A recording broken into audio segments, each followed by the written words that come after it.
বলিউডের mister perfectionist Aamir Khan সিনেমার পর্দায় তিনি যেমন খুঁতখুঁতে, বাস্তব জীবনেও তার চলাফেরা বা ব্যক্তিত্ব সব সময় আলোচনার কেন্দ্রে থাকে। সম্প্রতি তিনি পা রাখলেন 61 বছরে।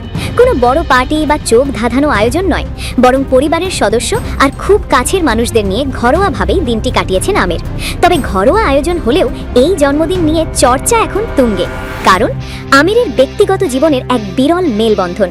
আমিরের এবারের জন্মদিনের মধ্যমণি ছিলেন তার চর্চিত প্রেমিকা গৌরী। গত বছর জন্মদিনে আমির গৌরীকে সবার সাথে পরিচয় করিয়ে দিলেও এবারের রসায়ন ছিল চোখে পড়ার মতো। ভাইরাল হওয়া একটি ভিডিওতে দেখা গেছে কেক কাটার পর আমির অত্যন্ত আদরের সাথে গৌরীর মুখে কেকের টুকরো তুলে দিচ্ছেন। তাদের এই ঘনিষ্ঠ মুহূর্ত নেটিজেনদের মনে উস্কে দিয়েছে নতুন জল্পনা। তবে আমিরের জীবনের বিশেষত্ব হলো তার মডার্ন ফ্যামিলি বা আধুনিক পারিবারিক সম্পর্ক। জন্মদিনের এই আসরে উপস্থিত ছিলেন আমিরের দুই প্রাক্তন স্ত্রী রীনা দত্ত এবং কিরণ রাও।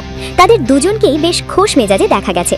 এমনকি অনুষ্ঠান শেষে এক অভাবনীয় দৃশ্য ধরা পড়ে ক্যামেরায়। আমির এবং তার প্রেমিকা গৌরীর সঙ্গে একই গাড়িতে চড়ে বিদায় নেন কিরণ রাও। প্রাক্তন এবং বর্তমানের এমন সুন্দর সহাবস্থান বলিউড খুব কমই দেখেছে। বাবার এই বিশেষ দিনটিতে আনন্দের কমতি ছিল না সন্তানেরও। জুনাইদ, আজাদ এবং ইরা খান তিনজনই বাবার পাশে ছিলেন সারাক্ষণ। মেয়ে ইরাকে দেখা গেছে মজার ছলে বাবার সারা মুখে কেক মাখিয়ে দিতে।